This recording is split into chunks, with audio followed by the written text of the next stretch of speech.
জরুরি অবস্থা ঘোষণা সংক্রান্ত যে বিধান আছে সেই বিধানাবলীতে পরিবর্তন এবং সংশোধন আনায়নের ক্ষেত্রে আমরা সবাই একমত হয়েছি। বিস্তারিত আলোচনাগুলো জাতীয় সংসদে আলোচিত হওয়া উচিত এবং জাতীয় সংসদে বিস্তারিত ডিবেটের মধ্য দিয়ে এই গুরুত্বপূর্ণ বিষয়ে বিভিন্ন বিধানে পরিবর্তন বা সংশোধন আনা যাবে।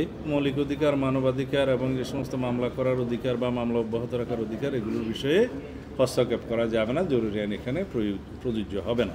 আজকে দুইটা বিষয়ে একমত হওয়া গেছে, সেটা হলো জরুরি আইনের বিষয়ে। জরুরি বিধান বা জরুরি অবস্থা ঘোষণা সংক্রান্ত যে বিধান আছে সেই বিধানাবলীতে পরিবর্তন এবং সংশোধন আনায়নের ক্ষেত্রে আমরা সবাই একমত হয়েছি। যেহেতু এই জরুরি আইনের ঘোষণা অতীতে কিছুটা অপব্যবহার হয়েছে বলেই সবার অভিমত। দ্বিতীয় হচ্ছে, এটার বিষয়ে সবাই একটা প্রতিশ্রুতি দিয়েছে যে জরুরি আইন ঘোষণা যেন কোনোভাবেই রাজনৈতিকভাবে অপব্যবহার করা না হয়, সেই বিষয়ে সবাই একমত হয়েছে। বাকি বিস্তারিত বিষয়গুলো হয়তো আরও একদিন আলোচনা হতে পারে বা নাও হতে পারে, তবে আমাদের প্রস্তাব হলো যে বিস্তারিত আলোচনাগুলো জাতীয় সংসদে আলোচিত হওয়া উচিত এবং জাতীয় সংসদে বিস্তারিত ডিবেটের মধ্য দিয়ে এই গুরুত্বপূর্ণ বিষয়ে বিভিন্ন বিধানে এটার সংশ্লিষ্ট বিভিন্ন বিধানে পরিবর্তন বা সংশোধন আনা যাবে। আর প্রয়োজনে সেটার অনুবলে হয়তো আইনও প্রণয়ন করা যেতে পারে।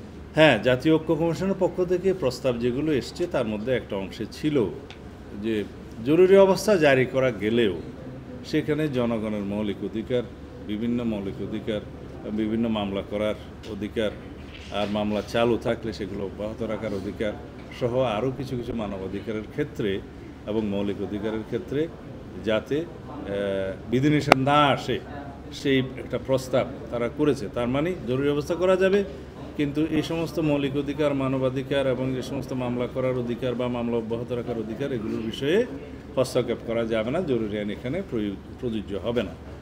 তো এখানে আমরা আলোচনা করেছি জরুরি অবস্থা জারি করার কারণই তো হলো যে কিছু কিছু ফান্ডামেন্টাল রাইটস স্থগিত করতে হবে এবং জরুরি অবস্থা কি শুধু রাজনৈতিক বিবেচনায় জারি করা হয়, সেই জন্যই আমরা বলেছি যে রাজনৈতিক বিবেচনা, রাজনৈতিকভাবে অপব্যবহার করার জন্য জরুরি আইন জারি করা যাবে না।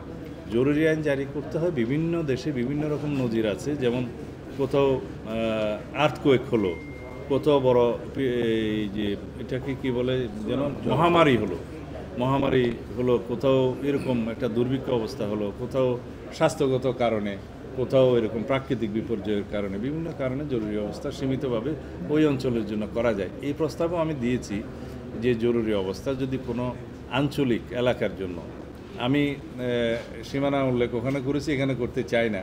কিছু কিছু অঞ্চল আছে যেখানে যেমন যেটা ন্যাশনাল ইন্টিগ্রিটির প্রশ্ন আছে, ভৌগোলিক অখণ্ডতার প্রশ্ন আসে, রাষ্ট্রীয় অখণ্ডতার প্রশ্ন আসে, সেই সমস্ত ক্ষেত্রে যদি বিদ্রোহ দেখা দেয়, সেই সমস্ত এরিয়া চিহ্নিত করেও জরুরি অবস্থা জারি করার বিধান রাখা যায়। শিয়া বাটার ও ভিটামিন ই সমৃদ্ধ লিলি হালাল বিউটি সোপ, তারুণ্যময় উজ্জ্বল ত্বকের জন্য, যেটা সারা দেশের জন্য হয়তো প্রযোজ্য হবে না। এগুলো পরবর্তী বিবেচনার বিষয়।